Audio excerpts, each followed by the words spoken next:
Ambassador Kim Tae-ho walked slowly through the massive crystal corridors of the Universal Council headquarters. His black diplomatic suit looked simple compared to the flowing robes and strange armor worn by the alien beings around him. Each step echoed in the vast halls that stretched higher than any building on Earth. The air smelled different here on Nexus Prime. It carried hints of ozone and something sweet that reminded him of flowers, but not quite. His breathing device helped him process the alien atmosphere, but he still felt the weight of being so far from home. 8 billion people on Earth were counting on him to make this work. "Father, your heart rate is elevated," came a soft voice through his hidden earpiece. His daughter, so young, was watching from the medical bay, monitoring his vital signs while pretending to be just another human assistant. Tae-ho touched his chest briefly, a signal that he heard her. So Young was brilliant with medical technology, but she was also trained to notice things others missed. Her presence here gave him comfort, even though she had to hide her real purpose. The council chambers were even more impressive than the corridors. The room was shaped like a giant sphere with walkways and platforms floating at different levels. Delegates from 47 different species filled the space. Some looked almost human, but with blue or green skin. Others were so alien that Tae-ho had to remind himself they were intelligent beings. Near the center platform, a group of tall reptilian creatures whispered among themselves. These were the Vorthak, and Tae-ho knew they held a lot of power in the council. Their scaled faces showed no emotion as they looked at him, but their yellow eyes seemed to glow with something that might have been contempt. On another platform, insect-like beings with multiple arms chittered in their strange language. The Kraliks were known for their scientific abilities, but they also seemed to think other species were beneath them. Their compound eyes reflected the crystal lights like tiny mirrors as they watched the human delegation arrive. Tae-ho made his way to the speaking platform in the center of the chamber. The gravity here was lighter than Earth, so his movements felt strange and floating. He placed his hands on the speaking podium and looked around at the hundreds of alien faces staring back at him. "Honored members of the Universal Council," he began, his voice carrying clearly through the translation systems. "I am Kim Tae-ho speaking for all of humanity. We come before you not as conquerors or supplicants, but as neighbors who wish to join the galactic community." A low rumble came from somewhere in the chamber. Tae-ho could not tell if it was approval or disapproval, but he continued. "We know that humanity is young compared to your great civilizations. We have much to learn and much to offer. Our species has made mistakes, but we have also shown the ability to grow and change. We hope you will give us the chance to prove our worth as members of this council." From her hidden position in the observation area, So Young watched the biological readings on her disguised scanner. The device looked like a simple medical bracelet, but it was actually recording the physical responses of every species in the chamber. Heart rates, brain activity, hormonal changes, all the signs that might show what these beings really thought about humanity. What she saw troubled her. Many of the readings showed stress patterns, but not the kind you would expect from beings listening to an important speech. These patterns looked more like the readings she saw from people who were planning something they knew was wrong. The Vorthak delegate, Counselor Vextar, rose from his platform.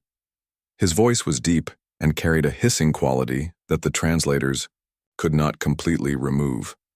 "The human speaks of growth and change," Vextar said, his yellow eyes fixed on Tae-ho. "But what we see in their history is violence and conquest. They have spent their entire existence fighting among themselves. What makes them think they are ready to join civilized species?" Tae-ho felt his jaw tighten, but he kept his voice calm. "Counselor Vextar, every species has a history of conflict. The difference is what we do with those lessons. Humanity has chosen to reach beyond our world and seek peace with others." "Peace," another voice interrupted. This came from the Kraliks section, where a being with silver wing cases stood up. "We have observed your species, humans. You still have weapons that could destroy your entire planet. You still fight wars over resources and beliefs. This is not the behavior of a peaceful species." So Young's scanner showed increased activity from several species when the Kraliks spoke.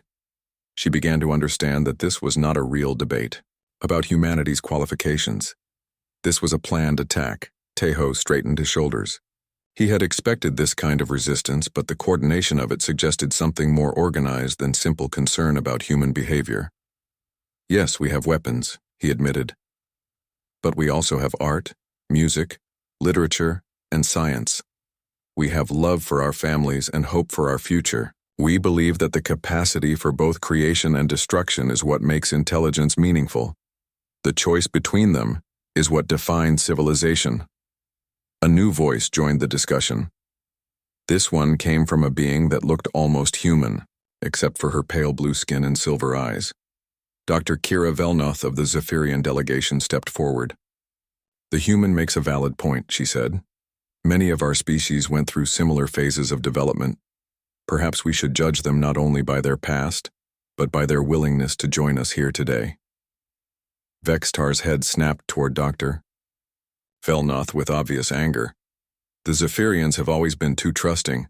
This is why your homeworld was nearly destroyed by the hegemony wars. The insult hung in the air like poison. So Young's scanner showed that several species reacted with shock to Vextar's words. Mentioning the hegemony wars was apparently a serious breach of protocol. Dr. Velnoth's silver eyes flashed, but she kept her voice steady. My people learned from our mistakes, Counselor Vexitar. Perhaps yours could do the same. The chamber erupted in chittering, hissing, and various alien sounds that the translators could not process. Tejo realized that he was watching something more complex than a simple membership debate. There were old conflicts and rivalries here that had nothing to do with humanity. After several minutes, the council speaker called for order. The speaker was an ancient being whose species Tejo did not recognize. Its voice was mechanical, coming through some kind of artificial system. The council will now view the evidence regarding humanity's application for membership, the speaker announced. Large screens descended from the ceiling, showing images from Earth. At first, the images showed beautiful scenes of human achievements, cities, art, scientific discoveries, acts of kindness and cooperation. Then the images changed. Vextar's voice cut through the chamber as scenes of human warfare filled the screens. But these were not the historical conflicts that Tejo had prepared to discuss. These images had been altered, enhanced to make human violence look more brutal and senseless than it really was. Behold the true nature of humanity, Vextar declared. They are a Category 5 aggressive species, unsuitable for membership in civilized society. They should be contained to their own system for the safety of all. So Young's scanner went wild, as species throughout the chamber showed signs of fear and revulsion at the doctored images. She quickly sent a coded message to her father. The images are false. Repeat, the evidence has been tampered with. Tejo received the message but could not respond openly. He watched as the vote was called and the results appeared on the main screen. The decision was overwhelming.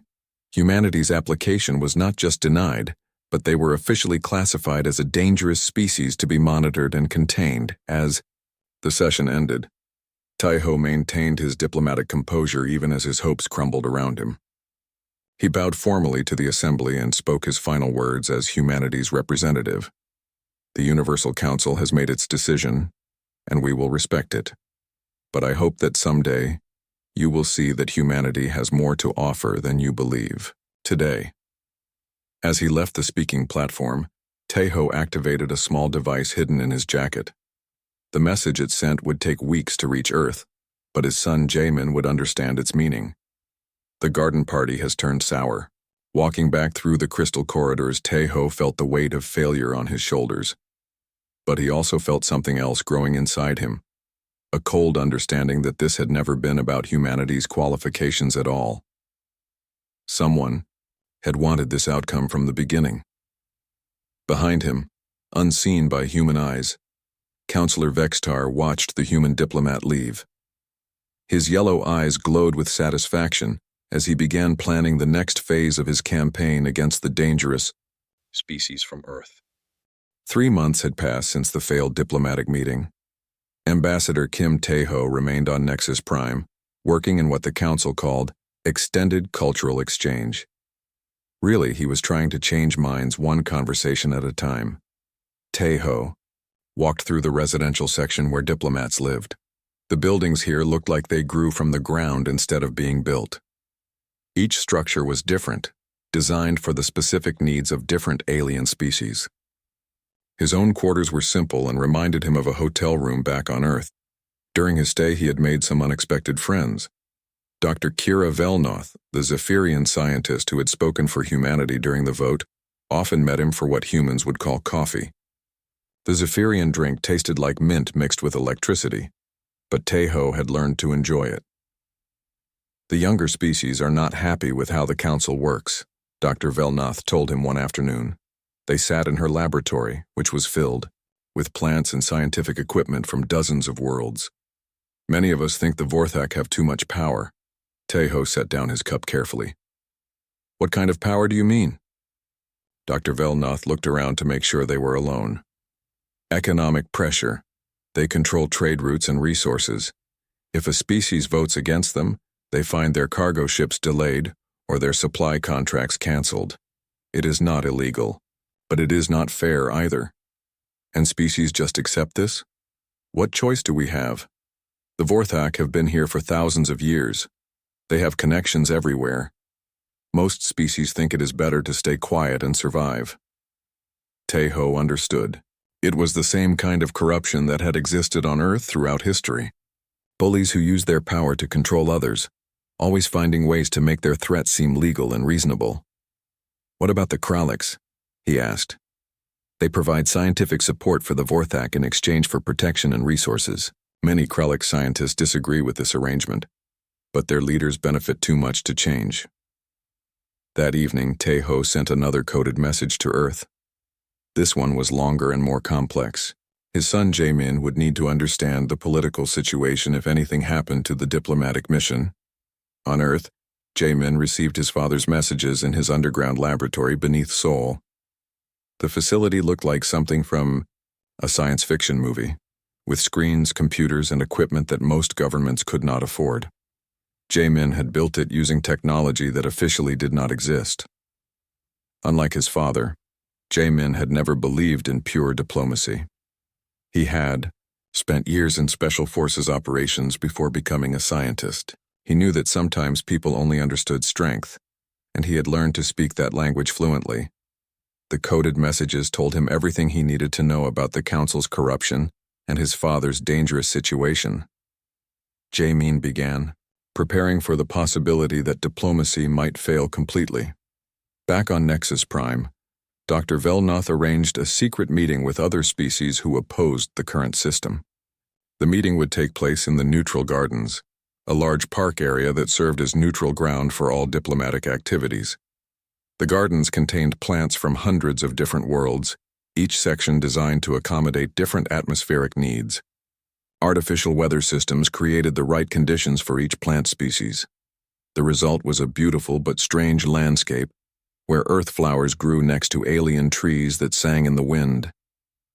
Taeho arrived at the designated meeting point, just as the station's artificial sun was setting.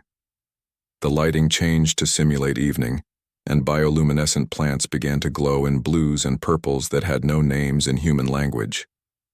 7 representatives from different species were waiting. For him, besides Dr. Velnoth, there was a young Kralik scientist named Zix, 2 delegates from a species called the Morvani, and 3 others that Taeho had met briefly during council sessions.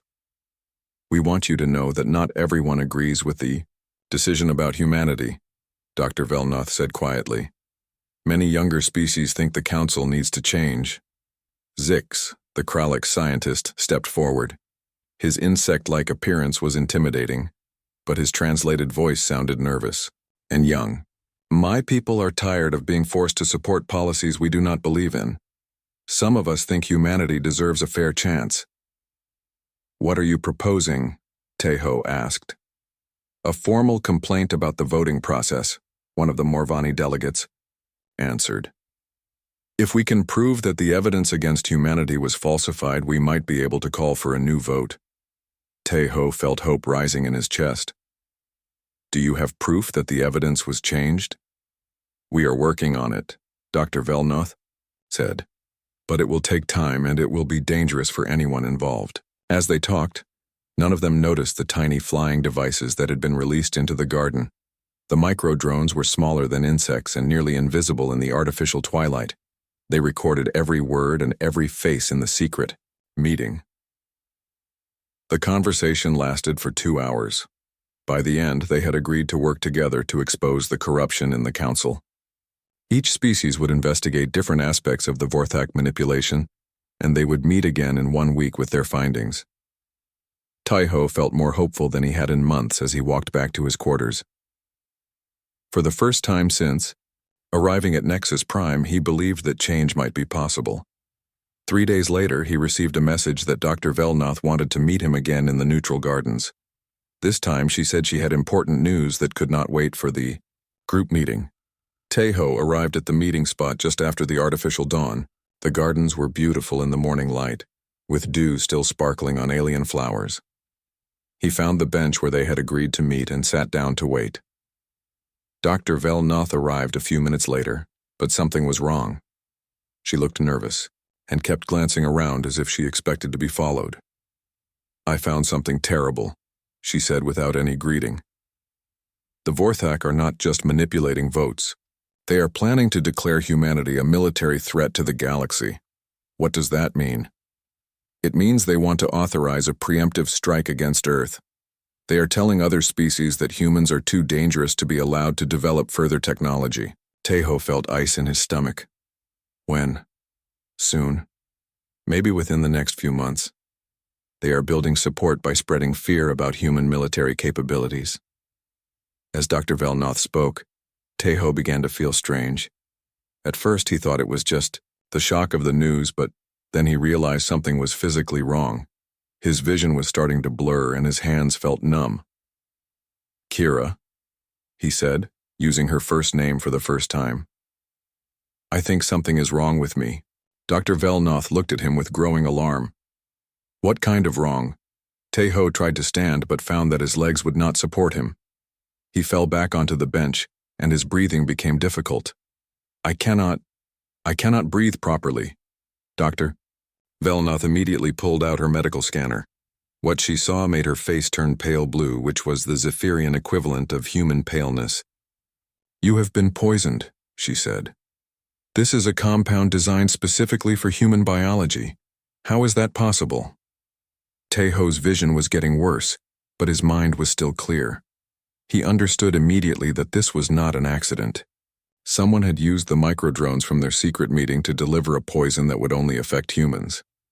With great effort, he activated his emergency communication device. His last message to Earth was short but clear. "Tell Jamin." The wolves showed their teeth. Protocol 7.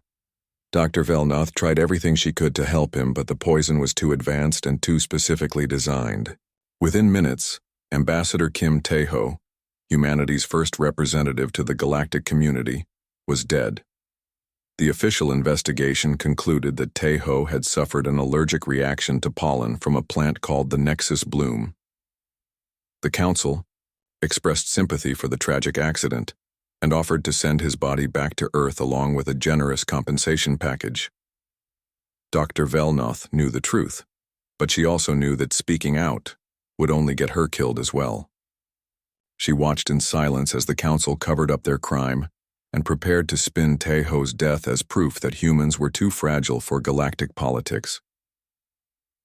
On Earth, Jamin received his father's final message and understood immediately what Protocol 7 meant. It was their code for the worst possible scenario: complete diplomatic failure combined with active hostile action. As he stood over his father's returned body, Jamin's grief transformed into something cold and calculating. The council thought they had eliminated a threat by killing a peaceful diplomat. They had no idea that they had just created something far more dangerous. The wolves had shown their teeth, as his father said. Now it was time for them to see what a real predator looked like. Jamin spent 3 days studying his father's body before the funeral.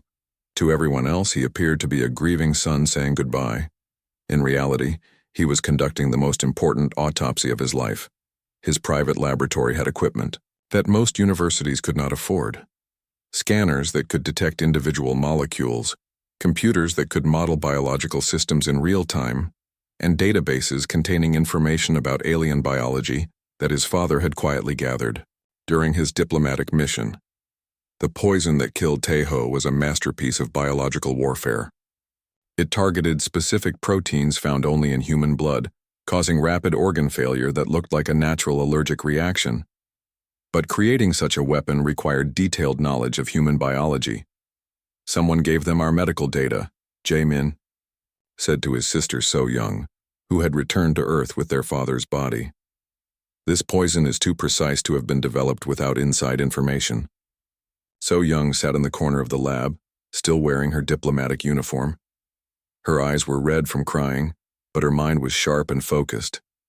"I copied their databases while I was on Nexus Prime. Maybe we can find out who had access to human biological information." They worked together for the next week, analyzing data and cross-referencing access logs. What they found was worse than they had imagined. The conspiracy to eliminate humanity went back years, with several species working together to gather intelligence and plan their attack.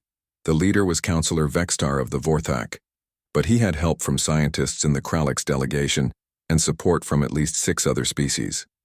They had been preparing for humanity's eventual arrival in space long before Taeho's diplomatic mission.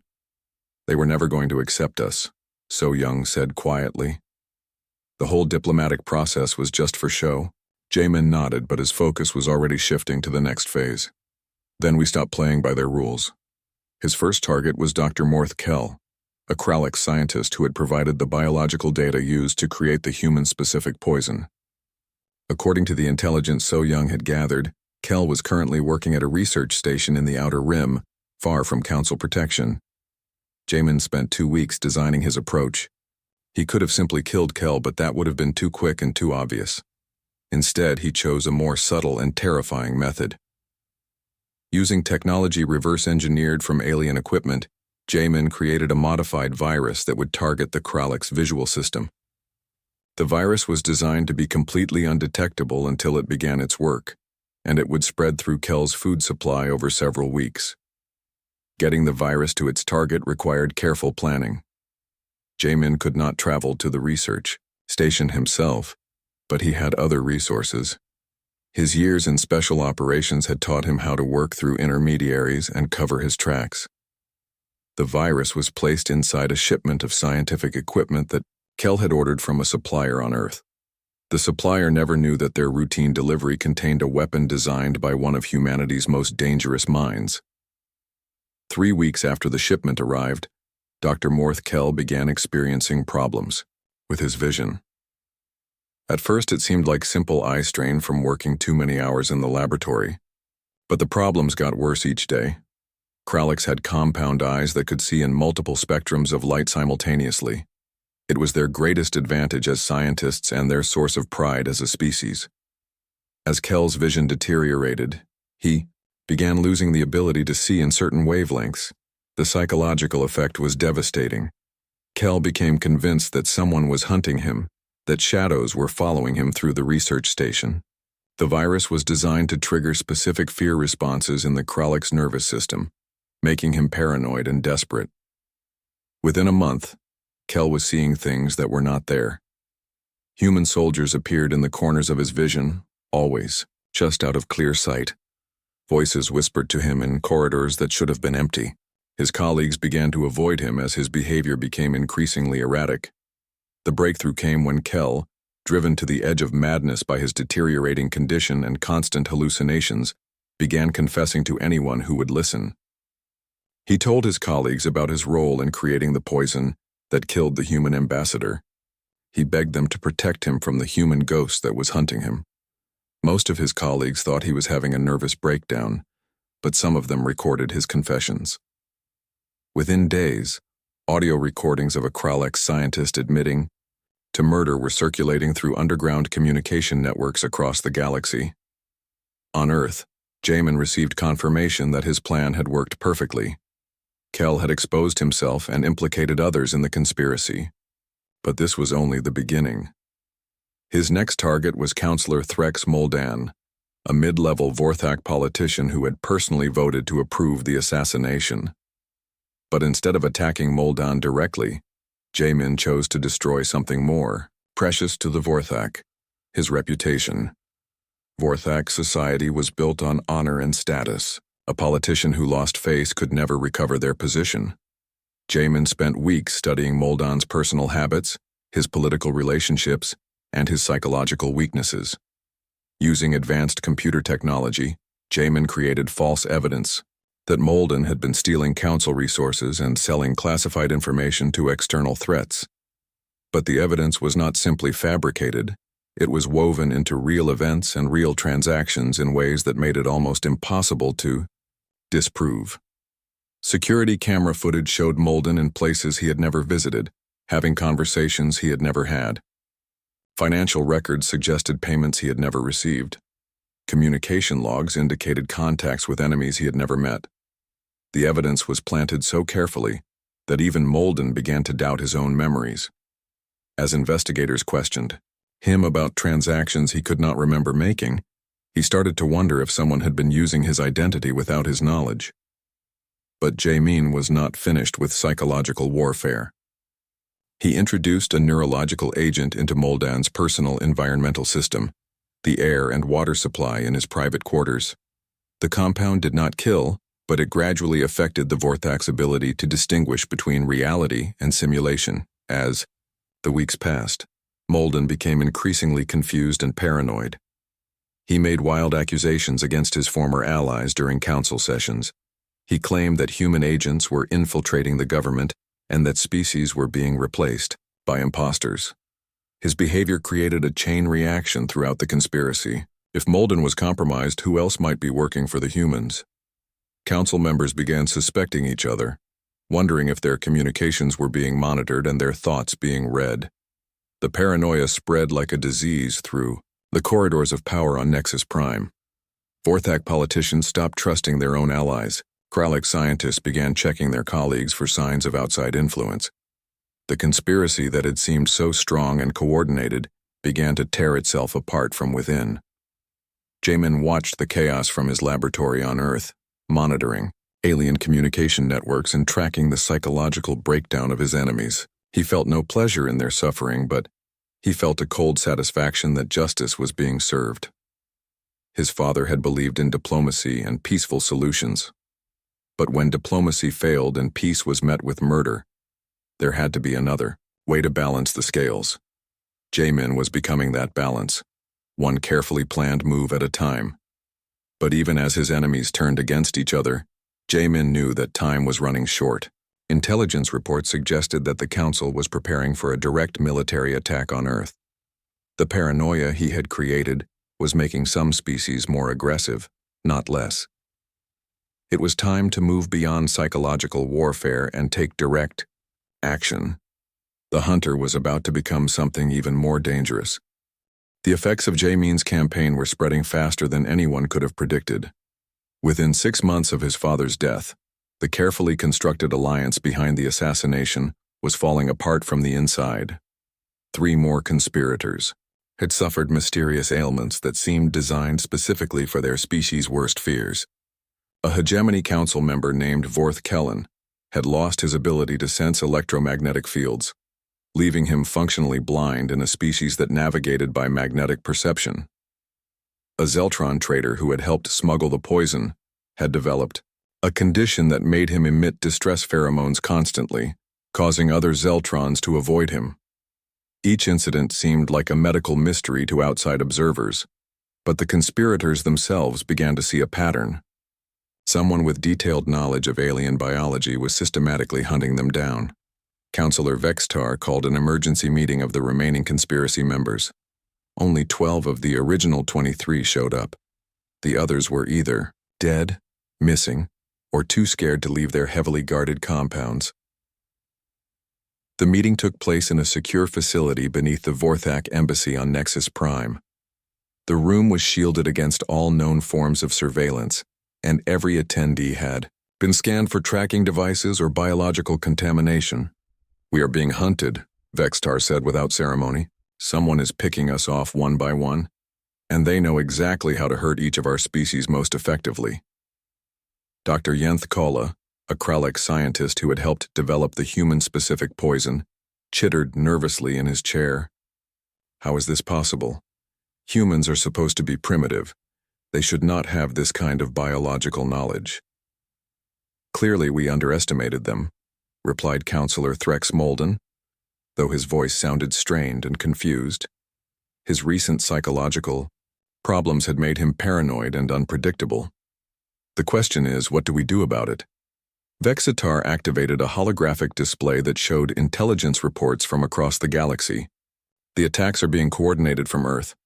We have detected unusual communication patterns and energy signatures coming from their home system. I believe we are dealing with a single individual who has access to advanced technology. One person is doing all this? Dr. Kola asked. One very dangerous person, and I believe I know who it is. Vexitar manipulated the display to show surveillance footage from the original diplomatic mission. Kim Tae-ho had a son named Jae-min. According to our intelligence, he has military training and scientific expertise. He also had access to all the biological data his sister collected during her time here. The room fell silent as the implications became clear. They had killed a diplomat and created an enemy far more dangerous than anything they had tried to prevent. We need to eliminate him before he eliminates us, Vexitar continued. I propose an immediate preemptive strike against Earth. We tell the full council that humanity has developed biological weapons and is using them against peaceful species. The evidence of our own suffering will support the claim. It was a desperate plan, but several members of the group nodded in agreement. They were more afraid of the invisible hunter than they were of starting a war. Unknown to them, their entire conversation was being recorded. Jamin had not been able to penetrate their physical security, but he had found another way to listen in.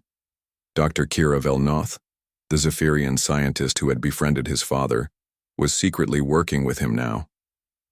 Dr. Velnoth had been horrified by Taiho's murder and the subsequent cover-up. When she received a coded message from someone claiming to be his son, she had agreed to help expose the conspiracy. She was not part of the meeting, but she had managed to place a recording device on one of the attendees without their knowledge. The recording confirmed Jamin's worst fears. The council was preparing for war, and they planned to use his own actions as justification for attacking Earth. He had wanted justice for his father's death, but his methods were being twisted into an excuse for genocide. That night, Jae-min made a difficult decision. He would have to accelerate his timeline and move into the open. The psychological warfare phase was over. Now it was time for direct confrontation. He spent the next week preparing a message that would be broadcast across the entire galactic communication network. Every species in known space would hear what he had to say, whether their governments wanted them to or not. The broadcast began with a simple image. Jae-min sitting in his laboratory, wearing a black suit similar to the one his father had worn to address the council. Behind him were displays showing evidence of the conspiracy, biological data from the attacks on the conspirators, and communication logs proving the planned war against Earth. My name is Jae-min Kim, he said, looking directly into the camera. I am the son of Ambassador Tae-ho Kim, who was murdered by Counselor Vexitar and his allies 6 months ago. They thought that killing a peaceful diplomat would end humanity's involvement in galactic affairs. They were wrong. He paused, letting the weight of his words sink in across thousands of worlds. For the past 6 months, I have been systematically hunting down everyone involved in my father's assassination. I have used their own biological weaknesses against them, just as they used ours against him. Some of you have called me a terrorist. Others have called me a monster. I call myself what I am, a son seeking justice for his father's murder. The broadcast showed footage of each attack, explaining in clinical detail how Jae-min had targeted the specific biological and psychological weaknesses of each species. The precision and planning involved made it clear that this was not random violence, but calculated retribution. The council wants to use my actions as an excuse to destroy humanity, Jae-min continued. They will tell you that we are too dangerous to be allowed to survive. But ask yourselves this: if we are so primitive and barbaric, how was I able to outmaneuver your most advanced security systems? How was I able to create biological weapons that your scientists cannot detect or cure? He stood up, and the camera pulled back to show the full extent of his laboratory. The technology visible in the background was clearly more advanced than anything the Council possessed. The truth is that humanity is not the threat you have been told we are. We are exactly what my father said we were: a young species with the potential to contribute to galactic civilization. But we are also a species that does not forget our friends or forgive our enemies. The broadcast then shifted to show evidence of the original conspiracy, including recordings of the secret meetings where Tejo's assassination had been planned. Dr. Velnoth had risked her life to gather this evidence, and now it was being seen by every intelligent being in the galaxy. "I did not want this war," Jamin said as the evidence played. "I wanted justice, but if the Council insists on treating humanity as an enemy, then they will discover what human enemies are really capable of." The final part of the broadcast was a direct challenge to the Council.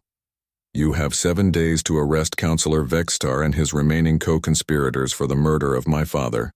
You have 7 days to publicly acknowledge that humanity's classification as a Category 5 aggressive species was based on false evidence. If you do not meet these demands, I will consider it a declaration of war, and I will respond accordingly." The broadcast ended with an image of Earth rising over the lunar horizon, beautiful and peaceful but somehow ominous in the context of Jamin's words. Within hours, the galactic communication networks were buzzing with reactions. Some species called for immediate military action against the dangerous humans.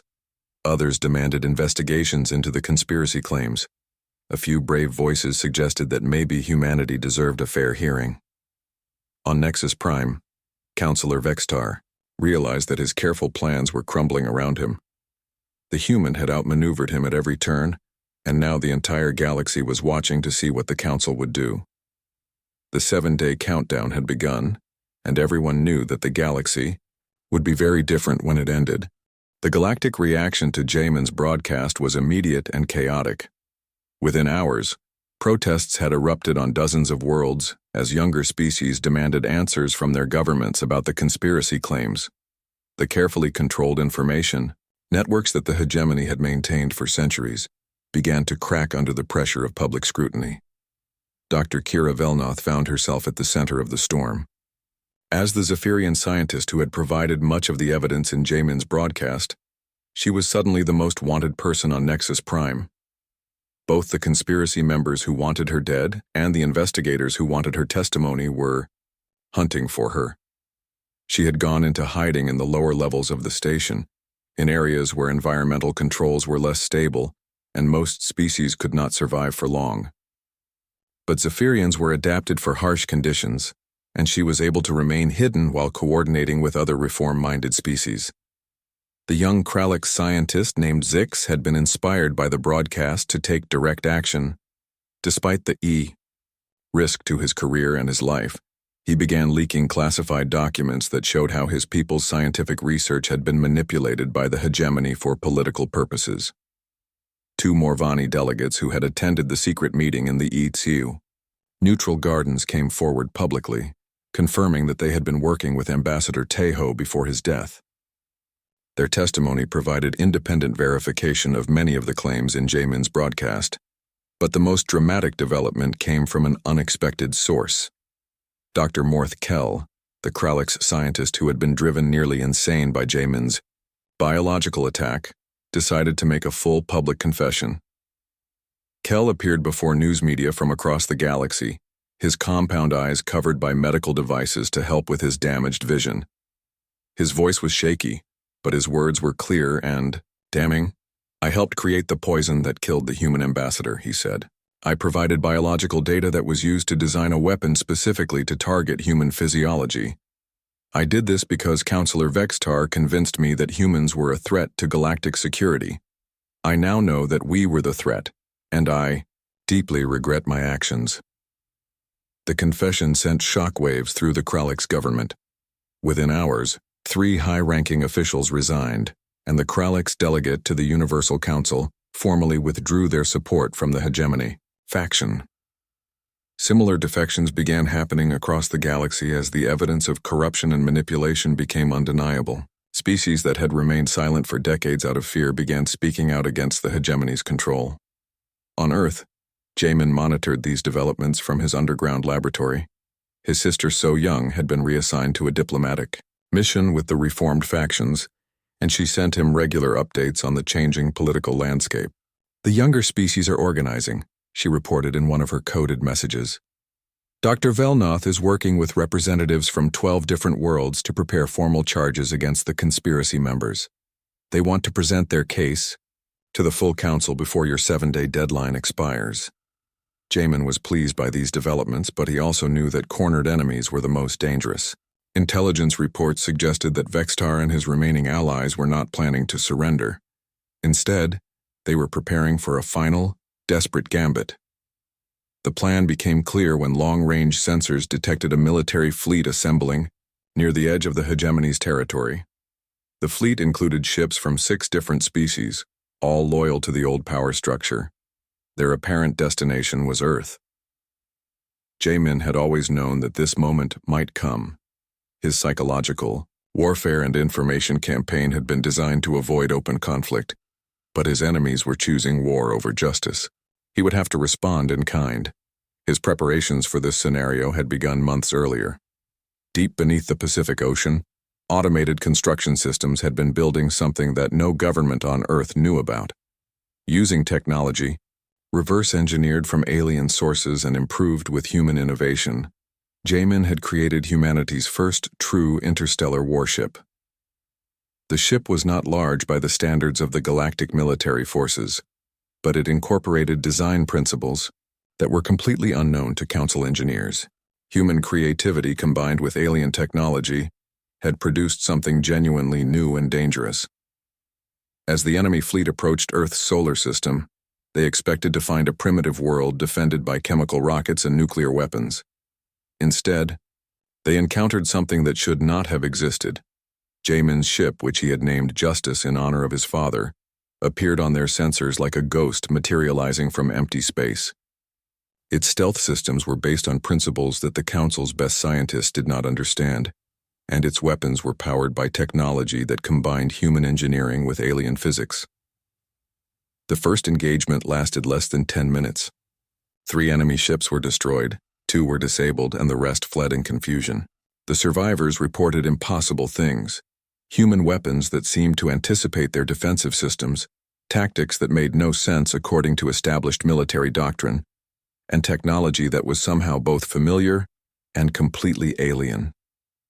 News of the battle spread across the galaxy faster than the fleeing ships. Humanity had not only survived the attack, but had defeated a fleet that should have been overwhelmingly superior. The implications were staggering. On Nexus Prime, Counselor Vextar realized that his grand plan had failed completely. The humans were not the primitive enemies he had expected, and the galactic community was turning against him. His political allies were abandoning him, his military forces were in retreat, and public opinion was demanding his arrest. In a final act of desperation, he attempted to activate an ancient hegemony protocol that would authorize the complete destruction of any world classified as an existential threat to galactic civilization. The protocol had not been used in over 1,000 years, but the legal framework still existed. However, when Vexitar tried to invoke the protocol, he discovered that he no longer had the political support necessary to activate it. Too many species had withdrawn their backing, and the Council's legal systems had been compromised by the evidence of corruption. As his power crumbled around him, Vextar made one last, desperate choice. If he could not destroy humanity through legal means, he would do it personally. He began gathering the most fanatical members of his faction for a suicide mission against Earth. But Dr. Velnoth and her network of allies had been monitoring hegemony communications. They alerted Jamin to the final threat, just as Vexitar's strike force launched from Nexus Prime. The final confrontation was approaching, and everyone in the galaxy knew that the outcome would determine the future of interstellar civilization. The age of hegemony domination was ending, but what would replace it remained to be seen. Jamin prepared for one last battle, knowing that everything his father had died for was at stake. Justice had been delayed, but it would not be denied. Councillor Vextar's final strike force consisted of 12 ships crewed by the most fanatical supporters of the old hegemony system. They knew this was a suicide mission, but they believed that destroying humanity would preserve their vision of galactic order for future generations. The fleet was armed with planet-killer weapons that had been banned by galactic treaty for over 2,000 years. Vextar had obtained them through black market contacts, trading away his personal fortune and political favors accumulated over decades of corruption. As the attack force approached Earth's solar system, they expected to overwhelm Jamin's single ship through sheer numbers. They had learned from the previous battle and equipped their vessels with new sensors and weapons designed specifically to counter the humans' stealth technology. What they found waiting for them changed everything they thought they knew about human capabilities. Jamin had not been idle during the weeks since the first battle. His ship Justice was now accompanied by a small fleet of human vessels, each one incorporating lessons learned from studying captured alien technology, combined with innovations that no other species had imagined. The human ships moved in formations that seemed to violate basic principles of physics. They appeared and disappeared from sensors in ways that made no sense. Their weapons hit targets that should have been impossible to detect, and their defensive systems seemed to adapt in real time to incoming attacks. But the most shocking discovery was that the human fleet was not crewed by humans alone. Ships from a dozen different species flew alongside Jamin's forces, bearing the symbols of the Reform Coalition that Dr. Velnoth had organized. The Zephyrians had contributed advanced shield technology. The reformed Kralex had provided enhanced sensor systems. Even some Morvani vessels had joined the defense of Earth, their crews motivated by a desire to see justice served and corruption ended. The battle was brief but decisive. Vextar's fanatical followers found themselves outmaneuvered, outgunned and completely overwhelmed by an alliance they had not expected. Most of the attack force was disabled rather than destroyed, as Jamin had specifically ordered his allies to minimize casualties. Councillor Vexitar himself was captured alive when his flagship was boarded by a joint human-alien strike team. As he was dragged from his command chair, his yellow eyes met Jamin's through the viewport of the boarding shuttle. "You cannot kill an idea," Vextar hissed through the translation system. "The hegemony will rise again." Jamin looked at the defeated Vorthak politician with cold eyes. "The hegemony died the moment the Universal Council took out humanity's emissary, not realizing his son was a cold-blooded Avenger." Part 1. The diplomatic Dawn ambassador Kim Tae-ho walked slowly through the massive crystal corridors of the Universal Council headquarters. His black diplomatic suit looked simple compared to the flowing robes and strange armor worn by the alien beings around him. Each step echoed in the vast halls that stretched higher than any building on Earth. The air smelled different here on Nexus Prime. It carried hints of ozone and something sweet that reminded him of flowers, but not quite. His breathing device helped him process the alien atmosphere, but he still felt the weight of being so far from home. 8 billion people on Earth were counting on him to make this work. "Father, your heart rate is elevated," came a soft voice through his hidden earpiece. His daughter, So Young, was watching from the medical bay, monitoring his vital signs while pretending to be just another human assistant. Tae-ho touched his chest briefly, a signal that he heard her. So Young was brilliant with medical technology, but she was also trained to notice things others missed. Her presence here gave him comfort, even though she had to hide her real purpose. The council chambers were even more impressive than the corridors. The room was shaped like a giant sphere with walkways and platforms floating at different levels.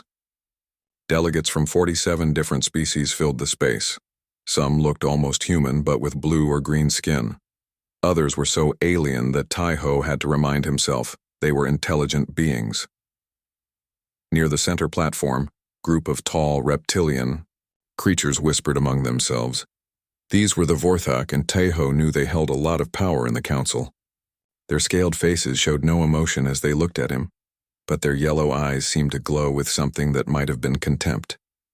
On another platform, insect-like beings with multiple arms chittered in their strange language. The Kralliks were known for their scientific abilities, but they also seemed to think other species were beneath them.